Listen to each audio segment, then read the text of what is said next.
There are people watching this who won't know that I'm gay and that I'm in a relationship with a woman. Yeah. I dated men for a very long time. Yeah. I was married to a man at some point. Yeah. I grew up in like quite a small area. There was like no gay representation, no lesbian representation. There was no openly gay people at all when I was at school.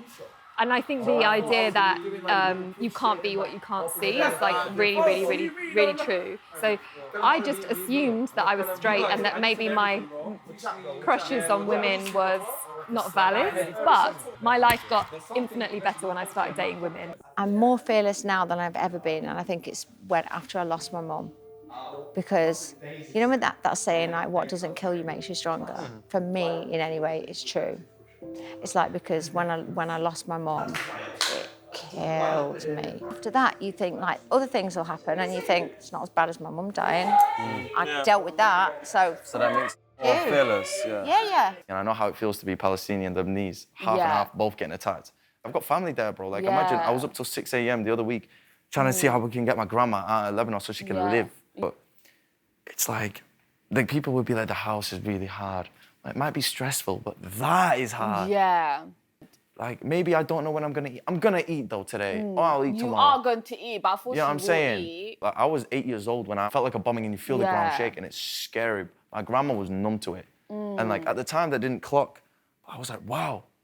That's... The fact that you're numb to that is weird to me. Our parents come from war-torn countries, bro. Ooh. If you are high functioning, Yes. if you tell people you're People have a stigma. neurodivergent, they tend to just tell you don't. What does that mean? Like ADHD, dyslexia, autism goes all underneath the spectrum of neurodivergency. So I'm diagnosed with ADHD, especially for women who have ADHD. There tends to be some autistic traits as well. Yeah, so I'm I'm on the waiting list. spectrum 100% for autism. I think it's difficult to speak about stuff like that sometimes, and you're right, like there's not enough people that talk about it, and I think that's like nice that you felt safe enough to like share that with us. Yeah. And then like now, if you need a minute or if like anything... But also important for you guys to know, because I think sometimes it can come across as a bit rude, and like, because I do sometimes slope off on my own, I don't want it to look like I'm being antisocial. Not at all, though. No, not at all. And now we'll just be like, right, just needs a minute, and she'll be, do you know what I mean? And that's just you. Yeah. But that's, you're not defined by, that's just you. Have you ever been electrocuted? No, have you? Yeah. My mum got straighteners from America, and then you had to, like, do you know, like, put the American plug. Yeah. I ended up touching the American plug because the English plug was in the socket. I'm not even joking. All I remember was this. Really? And then all I remember is blue sparks going out of me, and I just passed out on the floor. Did you? I've never been the same since. When did you have them done? Literally for my birthday this year. No way. Like, I literally flat. When I don't know, it fucks me off that I've got this body. It fucks me off.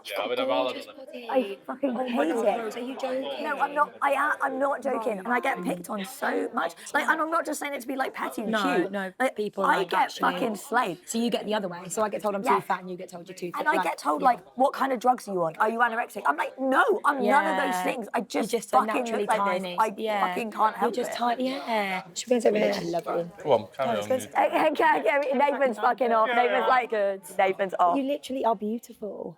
You're you so shouldn't, kind. but you are. You're kind. And we always want what we don't have. Like, I swear to God, I would kill to look like you. And the people that say to you, like, what kind of drugs you do, you don't need them in your life, that's absolutely disgusting. So in a completely different sense, people are like, look at that fat, lazy slob, she shouldn't be eating, she shouldn't be allowed to eat, she shouldn't be doing this. So I open myself up to that because I've always been bigger. But like, Rose, you are so beautiful. You are... No, but do you know what's... No. Like, I hate that you even look in the mirror and you think, like, oh, not good. You're so lovely. Honestly. I literally... And I adore you, and you are. So you say you're from Catholicism background, Catholic background? Oh, no, no. Quaker? So I grew up Pentecostal, and then when I was in university, I found out about Quakerism. So what is that?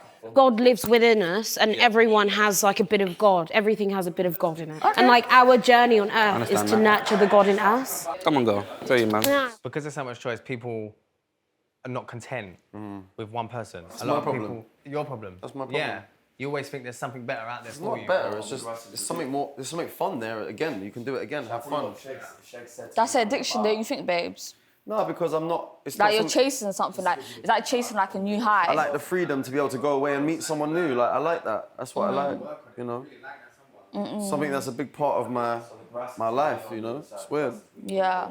And settling down for one, I just feel like you limit yourself to so many experiences. I just can't understand like how I would ever do it. But I think also like my brother was really like unwell in his life with like mental health problems, and he was on the autistic spectrum. He had ADHD, and I think since he's died, I mean, you know, me and my sister, like my family, we worked really hard to understand him and support him anyway.